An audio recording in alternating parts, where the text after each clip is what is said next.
We all know that clear text protocols are just a disaster waiting to happen, but what secure alternatives should we be using?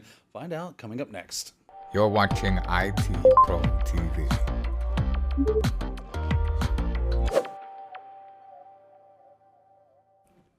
Welcome back to Security Plus here at IT Pro TV, and today we're going to be discussing secure protocols, how to keep ourselves safe, and still continue to use all the wonderful nuances of the networks that we're so used to, but without the pesky hackers coming in and finding our data and doing things that we don't want to with them. So, right. Wes, this is going to be a really cool episode because this is going to be basically a laundry list, right? It is. Things and protocols that we should be using instead of protocols that we shouldn't be using because they use some sort of security, correct? Absolutely. And one thing too, Dan, that I'd like to add on to that is that we're covering, the protocols that we're using across public networks that are on the exam objectives. One thing I want you to always remember is that exam objectives, you can see more protocols than just what's in this list. These are the common ones. These are the ones that are called out. There'll be more protocols as we go along the way. Like we'll talk about things like the Kerberos protocol, CHAP, if you will. So there's going to be other protocols, but these are just some.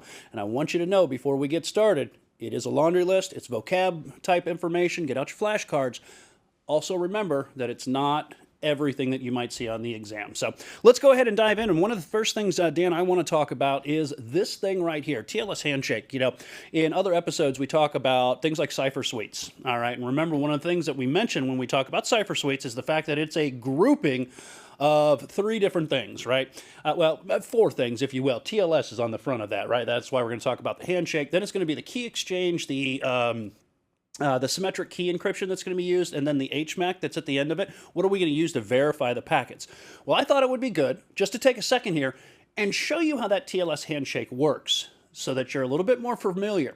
I also want you to remember that when we talk about things like HTTPS, which we're going to talk about, I'm going to also point out that even though that kind of still stands for HTTP over SSL, nobody should be using SSL right now. Not 1, not 2, or 3.0.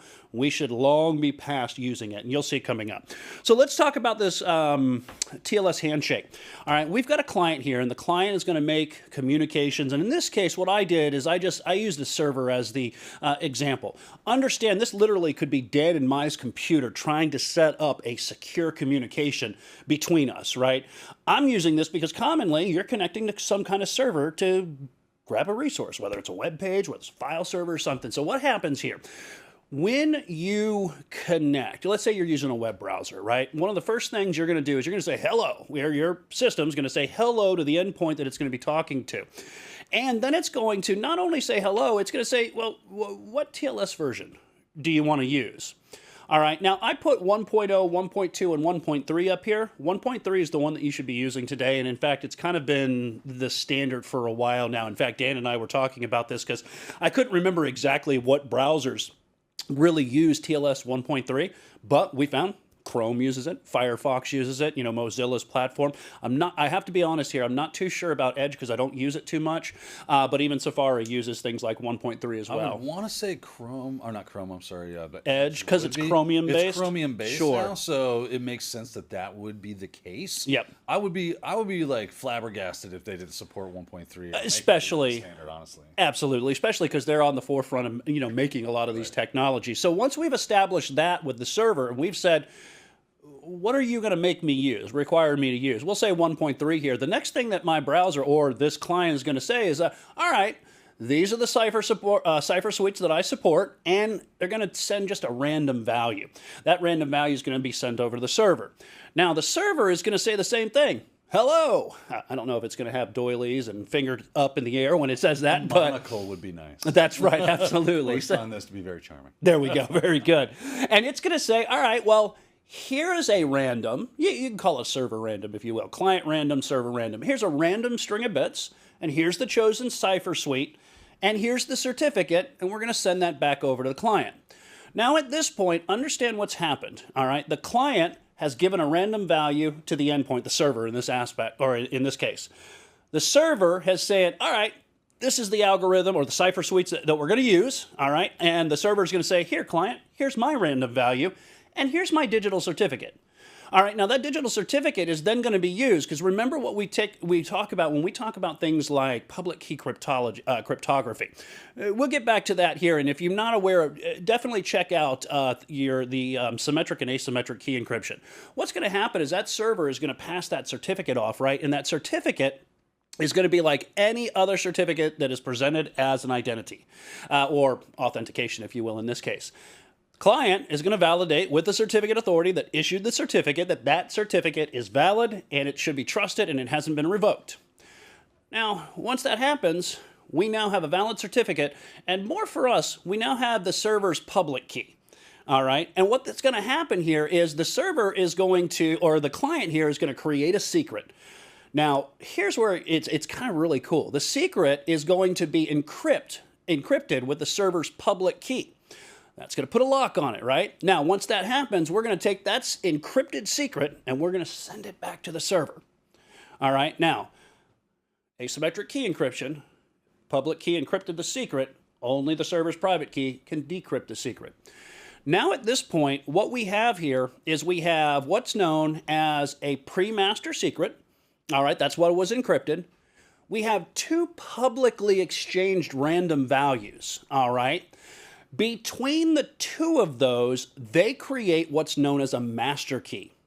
That master key is then going to be used to generate session keys. Now, I just put one of the types of session keys because a lot of times you'll hear it just boiled down, session keys are what encrypts the information. There's actually two session keys. There's one, an HMAC session key, which verifies the validity of the encrypted session key. So two different keys there, but don't worry about that. Just know that what's happening here in the key exchange, notice that we are sharing something publicly, that if Dan was over here and he was trying to capture that information, he could see the public information.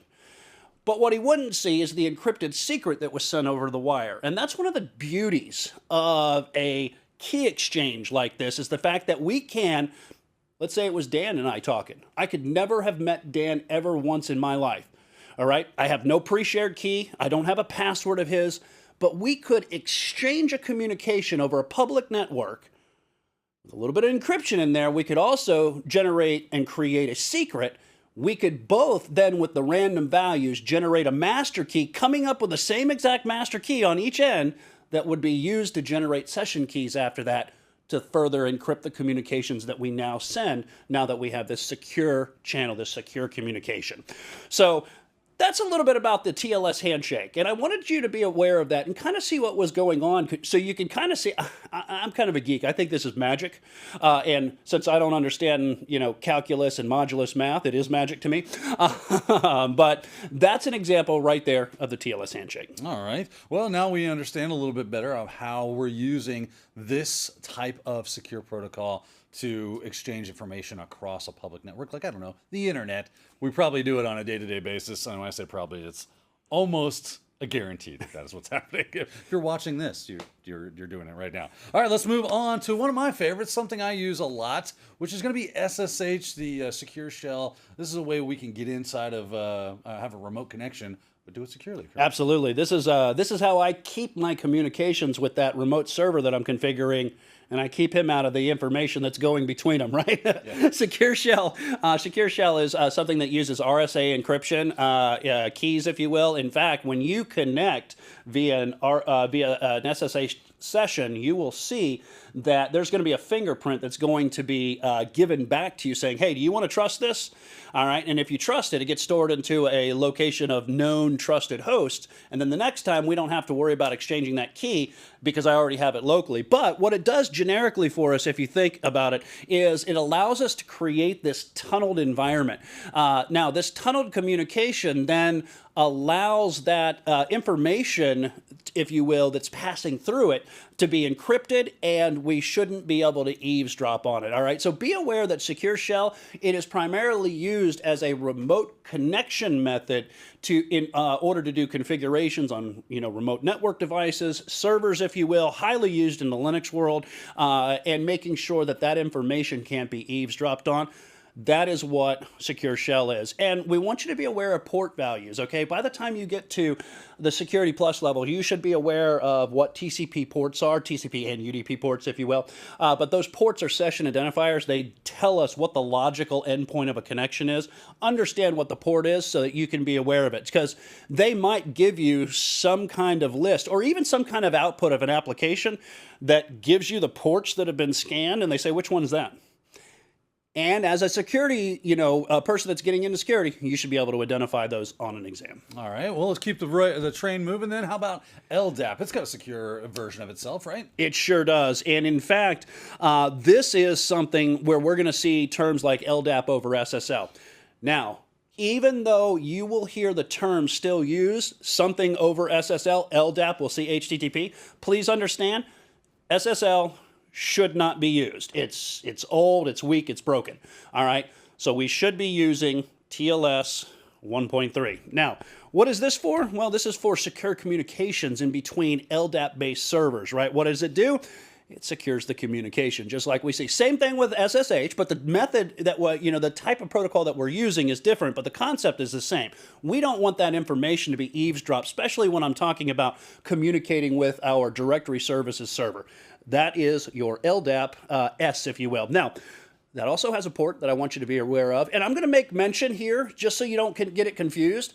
LDAP also has its own port that you should be aware of. That's port 389, but that's unencrypted. Encrypted LDAP, if you will, is going to be port 636. Awesome. Now, forever and a day, we've been transferring files and storing files using things like the FTP protocol, right? But unfortunately, another one of those clear text protos that we just don't want to be using anymore. And we moved to SCP. That was great for a while, but now that's even being deprecated.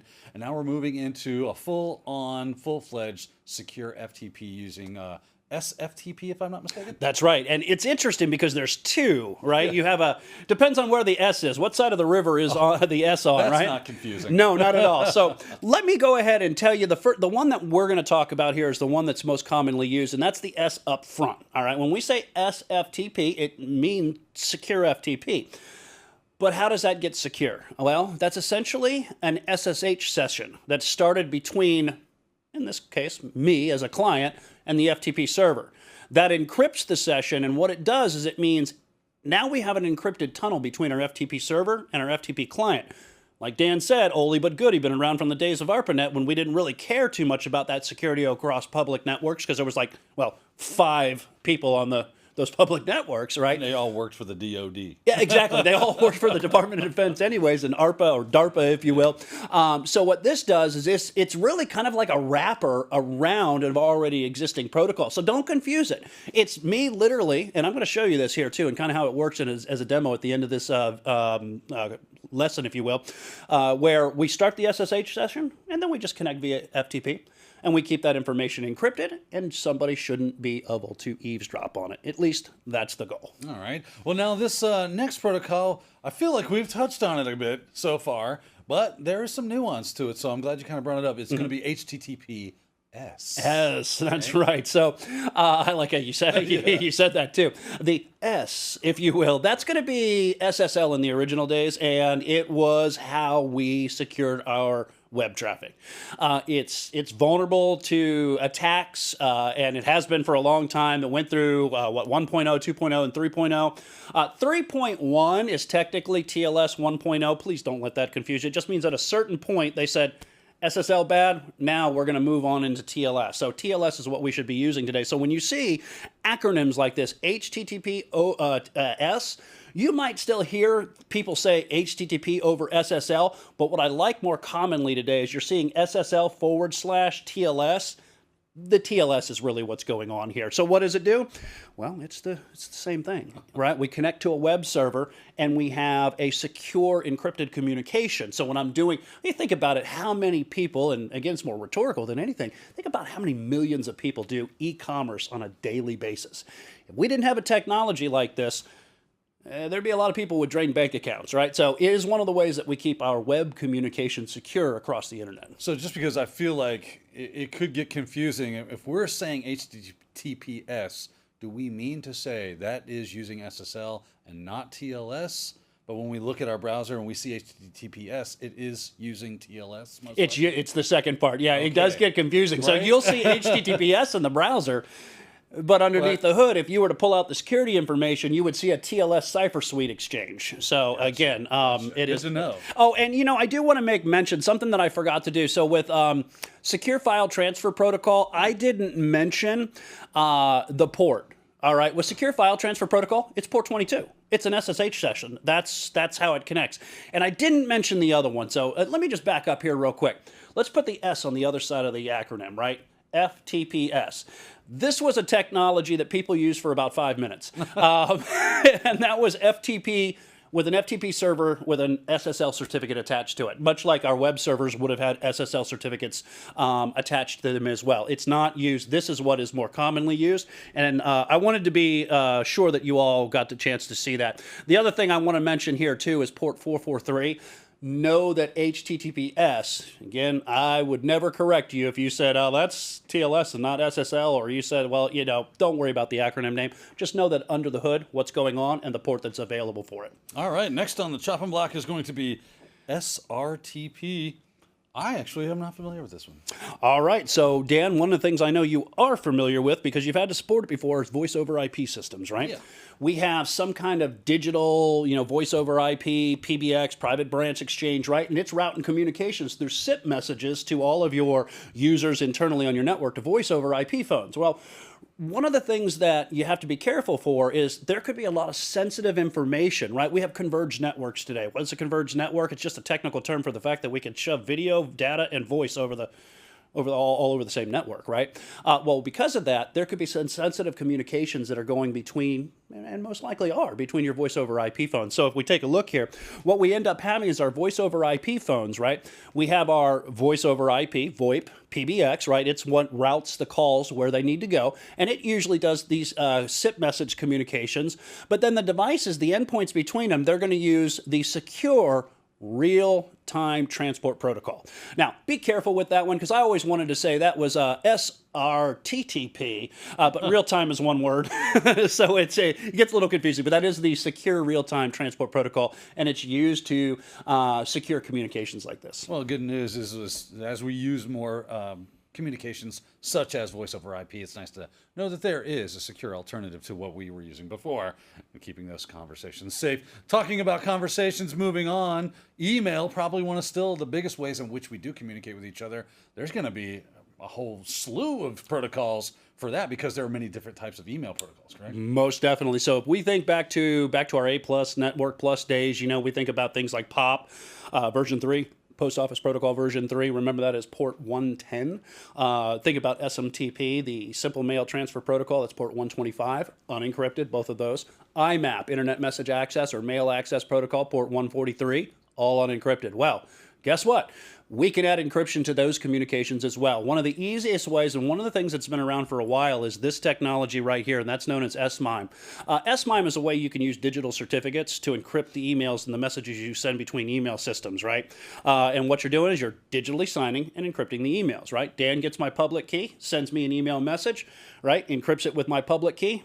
I receive it in my email client. My private key can unencrypt it, and guess what? I can read the information. Very easy there. That really doesn't have anything to do with the email protocols themselves. It's a standard to send secure email communication.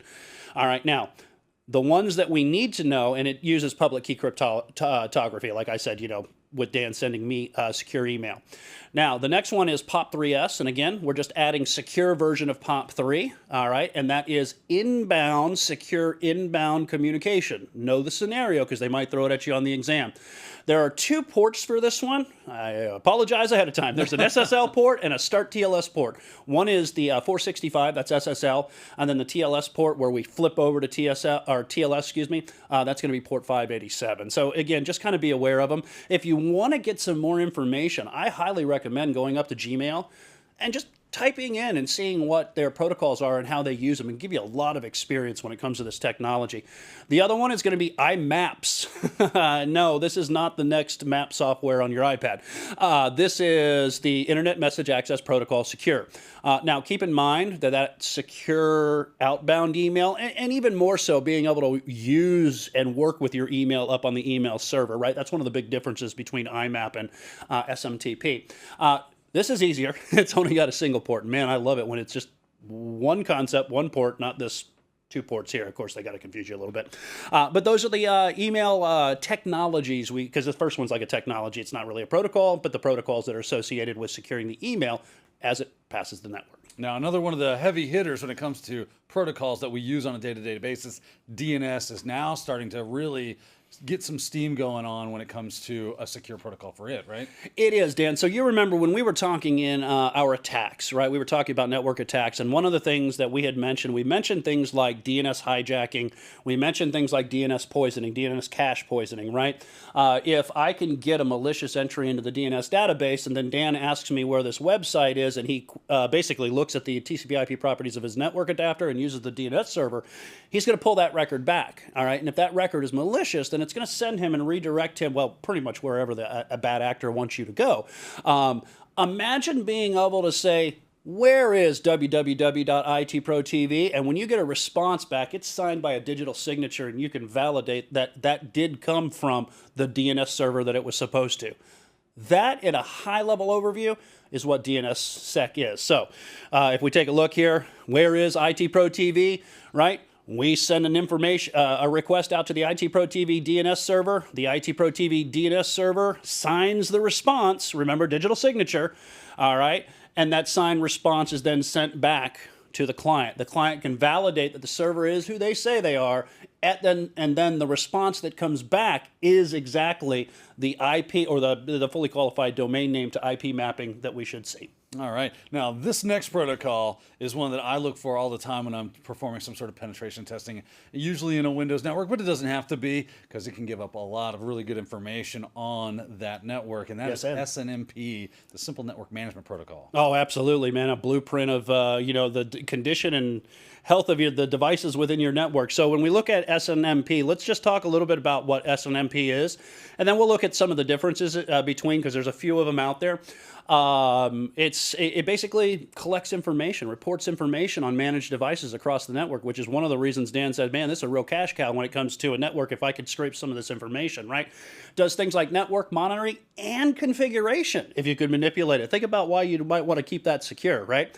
Some of the components that you see in there, these 3 components right here, managed devices, would be like, for instance, a router. The agent would be the software that's running on the router that talks back to the management station.